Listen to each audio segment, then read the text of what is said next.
Hello, hello, hello. I hope you guys are doing well. It is Tuesday, second day of the week here. Moving right along. We got one of our boxes going here and started to do a little construction, starting to move along here. Hopefully, we're ready to go before the first. So I'm pretty excited about that. Today, we are going to talk about our day 2 of week 3. So I think it's like day 22 of our 90-day lifestyle change. And we're also going to talk a little bit about a little bit debunking of sweating burns calories. All right. So let's start off a little bit about talking about what we're trying to do here with our elimination slash kind of change our eating habits. My 1-year-old just closed me in here. Malcolm, are you in here or are you outside? Come here, buddy.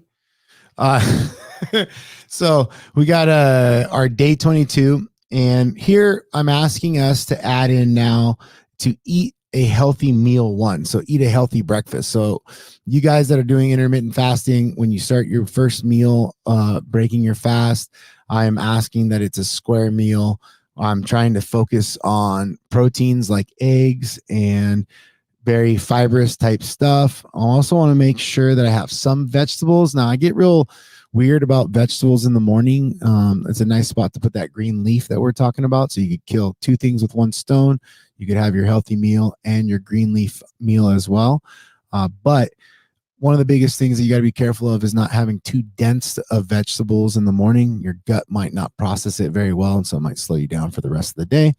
That's where kind of just paying attention to the type of vegetable that you're choosing for the morning. So like a bell pepper or something like that. It's going to sit a little better.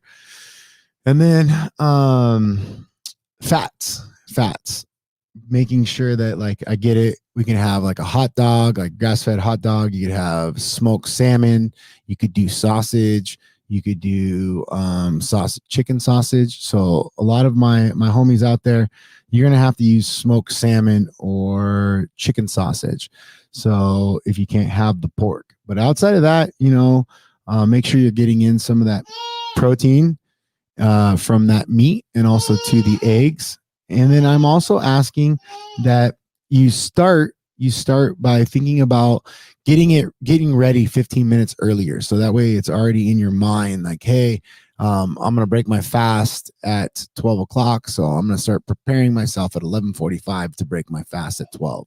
Or, hey, my first meal in the morning is 5 a.m., 6 a.m. when I wake up. I'm going to go ahead and have breakfast. I'm going to make sure that I eat balanced breakfast. So that's where yesterday, or also too, we've been talking about that protein shake. If you add that in the morning, it kind of lets you almost like, let's say you were to take a protein shake, take a shower, and then go like a half hour or an hour later and eat your meal one. It's a little easier. Whereas sometimes I find that if you're not really metabolizing anything or you're not actually getting that stomach moving, you can really push it. And so that's where the intermittent fasting works well for a lot of us as well.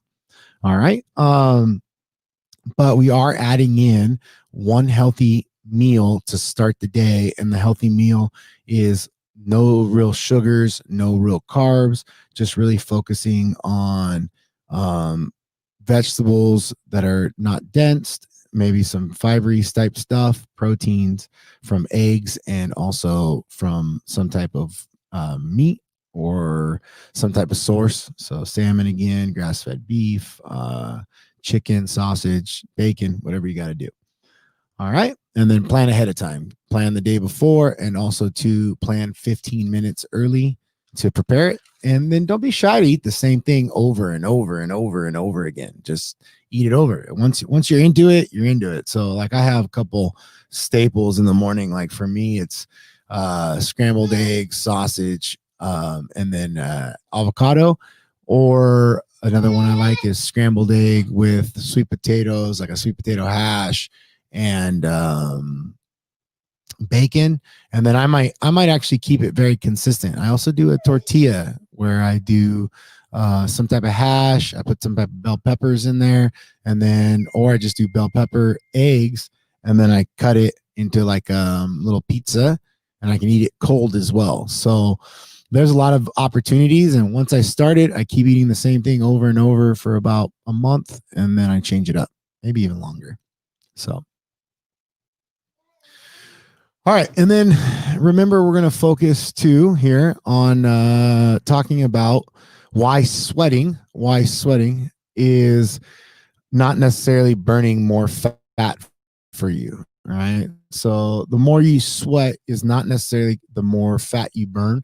A good indicator of a good indicator of sweat is that your fitness level, and also to the more you sweat, the more that you're losing immediate weight, so water weight, not necessarily long-term weight. So we got to be aware of that, and also you got to replenish that hydration, because you are losing hydration when you're sweating. So all right, dogs barking, kids running around. I think I got somebody at the door. I'll talk to you guys tomorrow. Holler.